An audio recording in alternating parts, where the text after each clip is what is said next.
and others in her home as well as in her local church. She was taught to love God, to seek Him, and to appreciate His blessings. God tremendously blessed this young lady. He gave her a good foundation.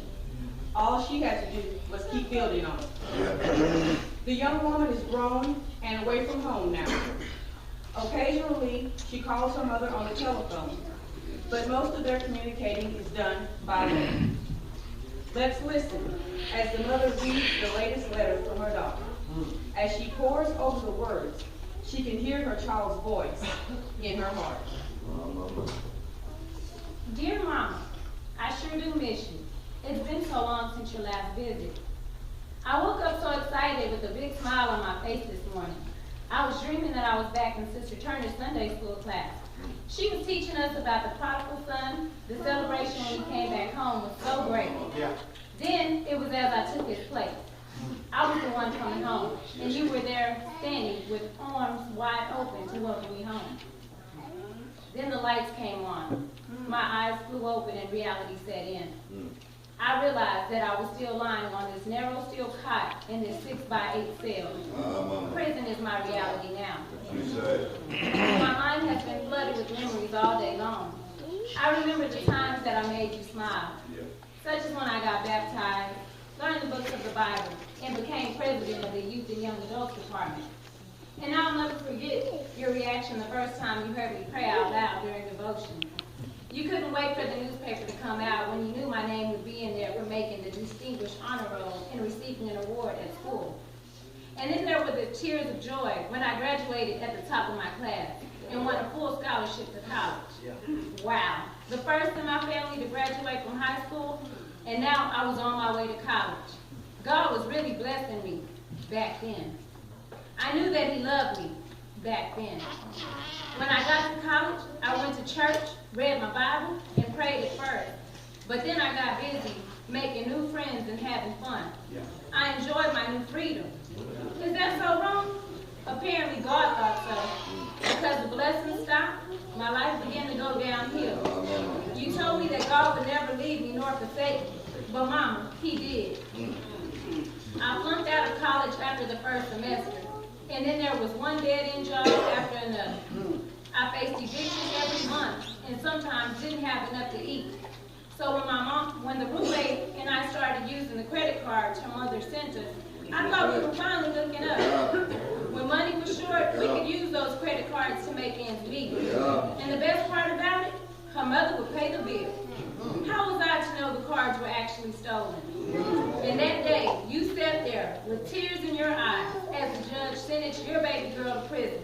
They handcuffed me and they led me away, denying you one last hug. After blessing me so much and making me think I could really be somebody, Mama, why did God let me go down a path of destruction? As I look back, I realized that all of my trouble started when I left Refugio. What other explanation can there be? Then that's when God stopped sharing me with His favor. Well, it's almost lights out time. Right back soon with your loving daughter. After she finished reading the letter, the mother immediately prays before responding to her daughter's letter. She prays for God to guide her in what she should say. And she prays that her words will penetrate her daughter's heart.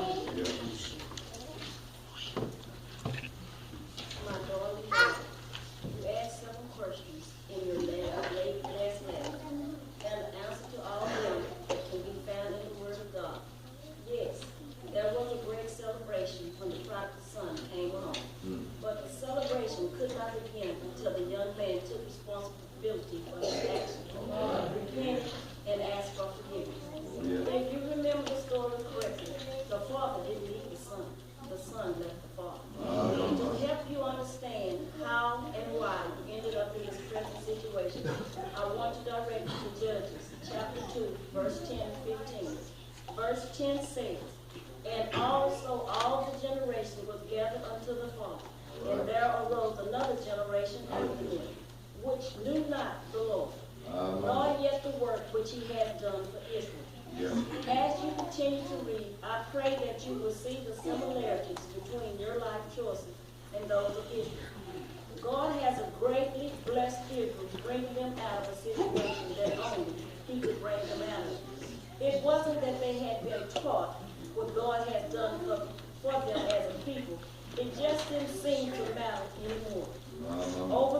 God's memory of what he has done for them anymore began to fade. As the memories faded, so did the importance. Their heart became hardened. They stopped loving him. They had no fear for him. They stopped serving him and worshiping him. All right. They served him for a while. Then they got busy making new friends. They put the past behind them and started enjoying their new freedom. In their efforts to be like those around them, they started worshiping pagan gods. And because of their sinful, disobedient ways, God ceased to bless them. Baby, your life is a repeat of Israel's mistakes. Yeah. Your problems didn't start because you left freely. They started and continued because you left God. Yes, I taught you not to take God's blessings for granted. Yeah. But the choices was yours to make. I pray that you realize that God didn't allow you to go to prison to destroy you, but to save you. He never stopped loving you. But there are consequences to turning your back on God. That prison cell is your house.